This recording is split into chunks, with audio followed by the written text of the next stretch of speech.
So guys, next question is for what value of p the pair of linear equation this and this has a unique solution. Unique solution जो होता है हमारा वो होता है a1 upon में a2 not equal to b1 upon में b2, है ना. यूनिक सॉल्यूशन इसी में होता है, सिंगल सॉल्यूशन होता है इसके अंदर. तो ये हमारा हो जाता है a1, ये हमारा हो जाता है b1, ये हो जाता है c1, a2, b2 and c2. रखते हैं p प्लस 2 अपॉन में 2 is equal not equal to minus 2p plus 1 upon में माइनस 3. ये माइनस तो माइनस कैंसिल हो जाता है. 3 को यहाँ ले जाते हैं, क्रॉस मल्टीप्लीकेशन कर देते हैं यहाँ पे. नॉट इक्वल टू 3 को p से करेंगे 3p, 3 टू जा 6 नॉट इक्वल टू 2 टू जा 4p प्लस 2 1 जा 2. अब हम क्या करते हैं, p वाले एक साथ ले लेते हैं और नंबर्स एक साथ ले लेते हैं. तो p की वैल्यू आई है नॉट इक्वल टू 4. तो जब p नॉट इक्वल टू 4 होगा तो ये इक्वेशन जो होगी वो यूनिक सॉल्यूशन के सिचुएशन क्रिएट करेगी. Clear? So guys, next question is solve for x and y. यहाँ से हमें x एंड y की वैल्यू फाइंड करनी है. तो सबसे पहले तो हमारी इक्वेशन जो होनी चाहिए वो करेक्ट फॉर्म में होनी चाहिए. अब पहले तो उसको करेक्ट फॉर्म में लेकर आते हैं, उसके बाद देखेंगे एलिमिनेशन लगाना है या सब्स्टिट्यूशन लगाना है. इसके नीचे कुछ नहीं है 1. पहले इसको ठीक करते हैं. यहाँ अगर हम एलसीएम लेते हैं 2 1 जा 2, 2 को x से करेंगे 2x माइनस 1 को y से करेंगे y इज इक्वल टू 3. ठीक है, ये 2x माइनस y सेम, 2 ऊपर जाके 3 से मल्टीप्लाई होगा तो बन जाएगा 6. ये इक्वेशन आ गई हमारी 1. अभी इसको ठीक करते हैं. x अपॉन में 2 माइनस 2y अपॉन में 3 इज इक्वल टू 2/3. एलसीएम लेते हैं, क्या आएगा 6, 3x minus 4y is equal to 2/3. 3x minus 4y is equal to 2/3. ये 6 ऊपर जाएगा मल्टीप्लाई में, 3 टू जा 6. तो नेक्स्ट इक्वेशन क्या आ जाती है हमारी 3x minus 4y is equal to 2 टू जा 4. इक्वेशन 2. तो इस इक्वेशन में और इस इक्वेशन में क्या लगाएं हम, चलो हम लगाते हैं सब्स्टिट्यूशन. तो यहाँ से इस वाली इक्वेशन से हम y की वैल्यू निकाल लेते हैं, क्योंकि y ऑलरेडी हमारा अकेला है तो इजी रहेगा निकालना. इसको ले लेते हैं हम इक्वेशन 3 और पुट कर देते हैं इन इक्वेशन 2.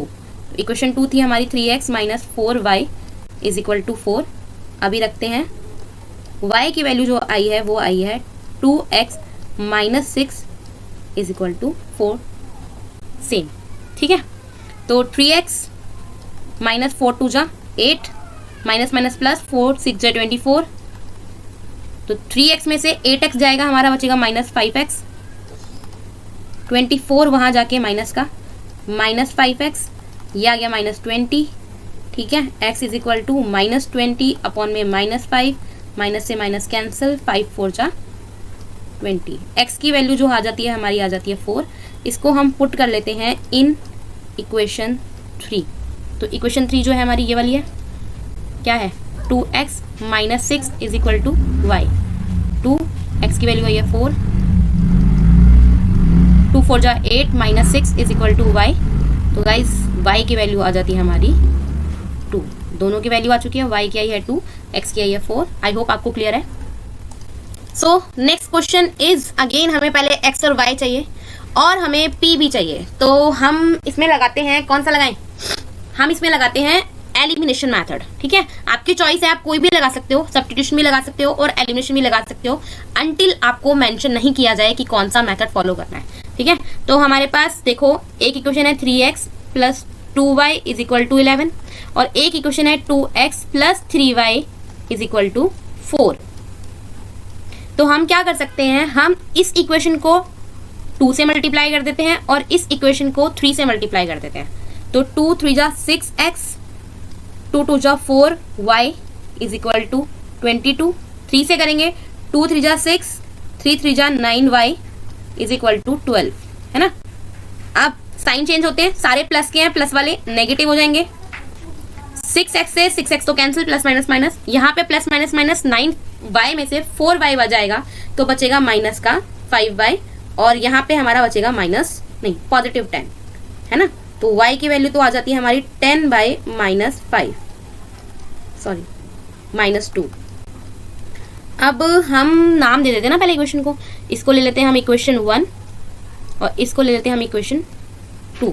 हम y की वैल्यू पुट कर रहे हैं, किसी एक इक्वेशन में रख सकते हैं हम, पुट इन इक्वेशन 1 में रखते हैं। तो क्या है इक्वेशन 1, 3x + 2y = 11, यही थी। तो हमारी जो y की वैल्यू आई है वो आई है -2, 3x - 4 = 11, 3x 11 + 4, x की वैल्यू आ जाती है हमारी 3 5 जा 15, x की वैल्यू आ गई है 5 और y की वैल्यू आ गई है हमारे पास -2। अभी हमें एक चीज़ और दी थी, हमें p की वैल्यू फाइंड करनी है। उसके लिए इन्होंने एक इक्वेशन दी थी हमें, p = 8x + 5y। तो भाई x की वैल्यू तो निकल कर आई है 5 एंड y की वैल्यू जो निकली है वो निकली है -2। सॉल्व कर देते हैं इसको, 40 ± -10 तो 30, p की वैल्यू आनी चाहिए 30, x की -2, y की 5 एंड p की 30 आनी चाहिए। आई होप आपको क्लियर है guys. So guys next question में क्या बोला गया है, हमको हमें सॉल्व करना है इक्वेशंस को, बट इस बार हमें क्या किया है, मेंशन किया गया है मेथड, सब्स्टिट्यूशन मेथड करना है। तो पहले लिख लेते हैं हमारी क्वेश्चंस क्या क्या है, x - 7y + 42, या वहां जाकर हो जाती है -42, है ना। और एक है हमारे पास x - 3y और 6, वहां जाके हो जाता है +6। तो यहाँ से हम पहले x की वैल्यू फाइंड कर लेते हैं, यही होता है ना, किसी एक वेरिएबल की वैल्यू हम फाइंड करते हैं और इसको हम ले लेते हैं हमारी इक्वेशन नंबर 1, ठीक है। और इसको लेते हैं इक्वेशन 2, इसको हम पुट कर रहे हैं यहाँ पे। इक्वेशन 1 को हम जो भी x की वैल्यू आई है उसको 2 में पुट कर रहे हैं। तो x की जगह रखते हैं हम -42 + 7y, ठीक है। इसकी जगह हमने ये रख दिया है -3y सेम और = 6 भी सेम। कहाँ से आया ये आया है हमारे पास फ्रॉम इक्वेशन 1 से, ठीक है। 7y में से 3y जाएगा तो बचेगा प्लस का 4y, 42 वहाँ जाके प्लस का y = 46, 42 + 6 48 / 4 कितना आ गया, y तो निकला है हमारा 12। इसको हम पुट कर लेते हैं इन इक्वेशन 1।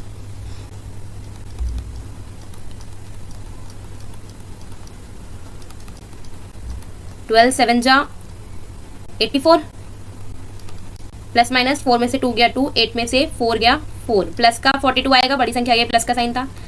आई होप आपको क्लियर है गाइस।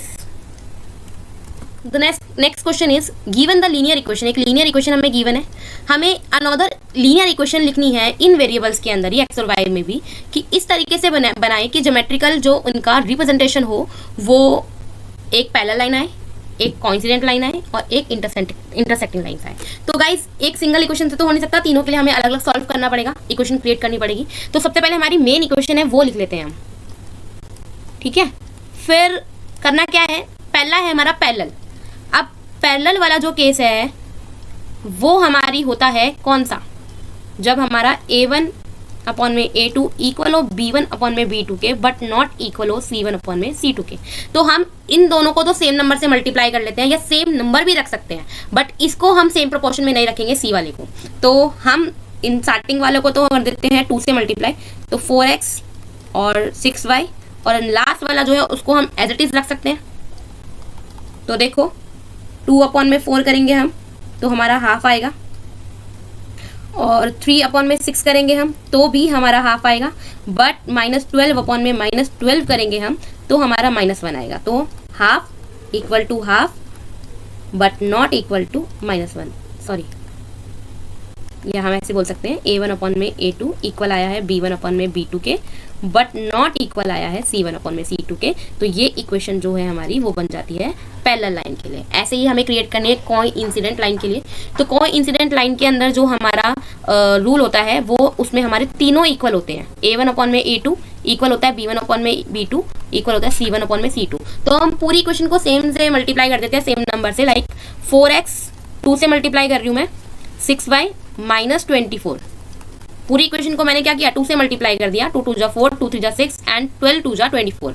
तो अगर हम 2/4 करेंगे वो भी हाफ आएगा, अगर हम 3/6 करेंगे वो भी हाफ आएगा, एंड -12/24 करेंगे वो भी हमारा हाफ आएगा। तो ऐसे में हमारी ये सिचुएशन आ जाएगी। तो ये इक्वेशन हम लिख सकते हैं किसके लिए, for coincident lines. Next is हमारा इंटरसेक्टिंग लाइन। इंटरसेक्टिंग लाइन जो होता है हमारा, उसके अंदर हमारी पहले दोनों ही नॉट इक्वल होते हैं, है ना।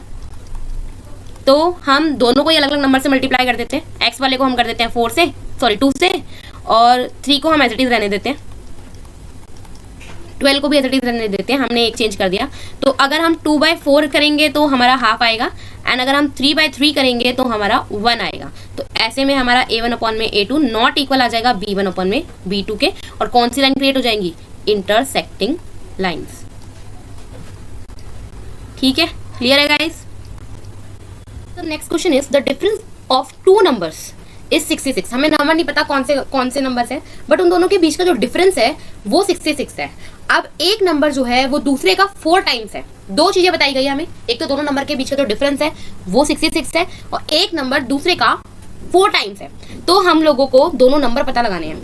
तो सबसे पहले तो हम अपने नंबर्स को लेट कर लेते हैं। Let the numbers are x and y। सबसे पहले क्या चीज बोलिए कि दोनों के बीच का जो डिफरेंस है वो 66 है। इसको ले लेते हैं हम इक्वेशन 1।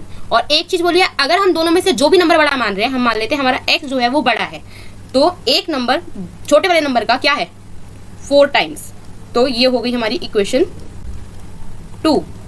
सिंपल सी इक्वेशन हमारी आ चुकी है x की वैल्यू। इसको हम पुट कर देते हैं इक्वेशन 1 के अंदर। ठीक है, तो पुट इन इक्वेशन 1, x की वैल्यू आई है 4y, y as it is ये 66। 4y में से 1y जाएगा तो बचेगा 3y।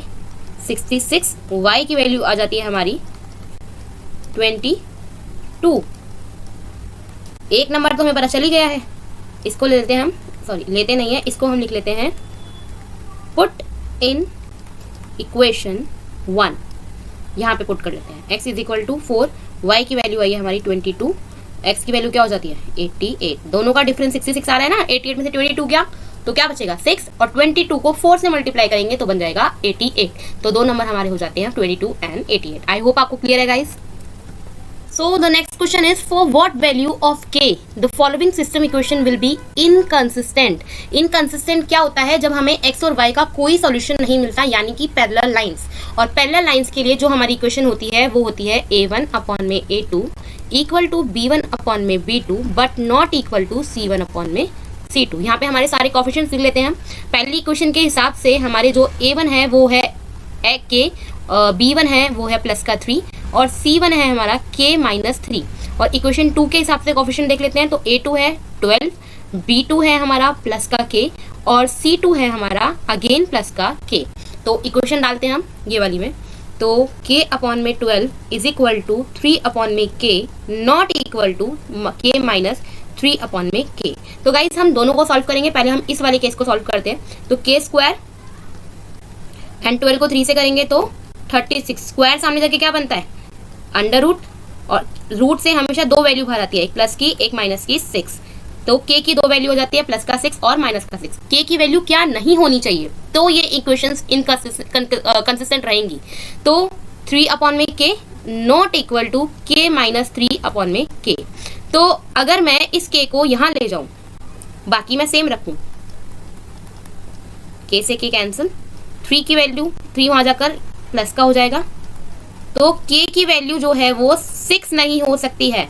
तो हमारे पास दो वैल्यू आई थी k की, एक प्लस का 6 और एक माइनस का 6, और इसके अकॉर्डिंग हमने इसको कर दिया है कैंसिल। तो k की क्या वैल्यू बचती है, सिर्फ k की वैल्यू जब -6 होगी तभी ये इक्वेशन इनकंसिस्टेंट आएगी। आई होप आपको क्लियर है guys. Next question is for what value of a and b। ये जो पेयर दिया हुआ है हमें लीनियर इक्वेशंस का, इसका इनफाइनाइटली मेनी सॉल्यूशंस है। और इनफाइनाइटली मेनी सॉल्यूशंस जब होते हैं तब दोनों लाइन एक दूसरे को हर पॉइंट पे टच करती है, यानी कि जो कोफिशिएंट होते हैं वो तीनों इक्वल होते हैं आपस में, है ना, तभी होता है इनफाइनाइट नंबर्स ऑफ सॉल्यूशन। तो हम रख के चलते हैं, ये हमारा हो जाता है a1, ये हो जाता है हमारा b1, c1, ये हमारा हो जाता है, नहीं गाइस इसमें हमें इक्वेशन सही करनी पड़ेगी। तो ठीक करते हैं हम पहले, ax plus ay minus bx plus by is equal to, ये तो एज इट इज ही रहने वाला है। तो हम x वाले एक साथ ले लेते हैं और y वाले एक साथ ले लेते हैं। यहाँ से हम क्या कॉमन ले रहे हैं, x, तो अंदर बचेगा a माइनस बी। यहाँ से हम y कॉमन ले रहे हैं तो अंदर बचेगा a प्लस बी, और यहाँ एज इट इज रखते हैं। तो ये हमारा हो जाता है a2, ये हमारा हो जाता है b2, और ये हमारा हो जाता है c2। ठीक है, तो रखते हैं। सबसे पहले हम रखते हैं 2 अपॉन में a2 है हमारा a माइनस बी, फिर b1 रखते हैं, b है हमारा 3 और b2 है हमारा a plus B, then 7 upon में 3a प्लस बी माइनस 2। पहले इसको सॉल्व करते हैं स्टार्टिंग वाले को। तो cross multiplication, 2a plus 2b, 3a minus 3b, a वाले एक साथ और b वाले एक साथ।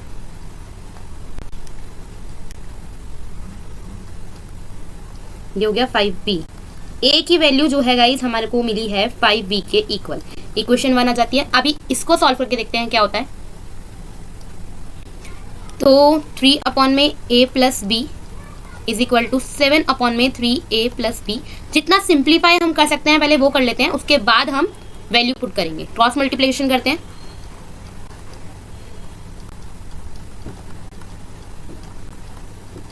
थ्री 3 जा 9a, 3b minus 6 7a plus 7b।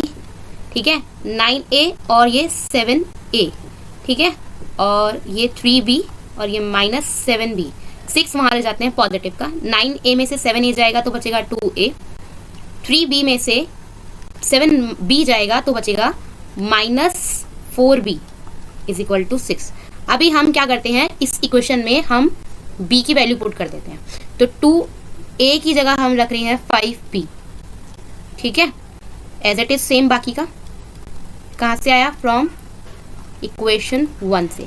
ये हो गया हमारा 10b minus 4b is equal to 6, 6b is equal to 6। b की वैल्यू आ जाती है गाइस 1, b आ जाता है 1। पुट कर लेते हैं इन इक्वेशन 1। क्या थी equation 1, 5b is equal to a और b आया है 1, तो a आ गया हमारा 5। आई होप आपको क्लियर है गाइस, दोनों वैल्यूज मिल चुकी है हमें।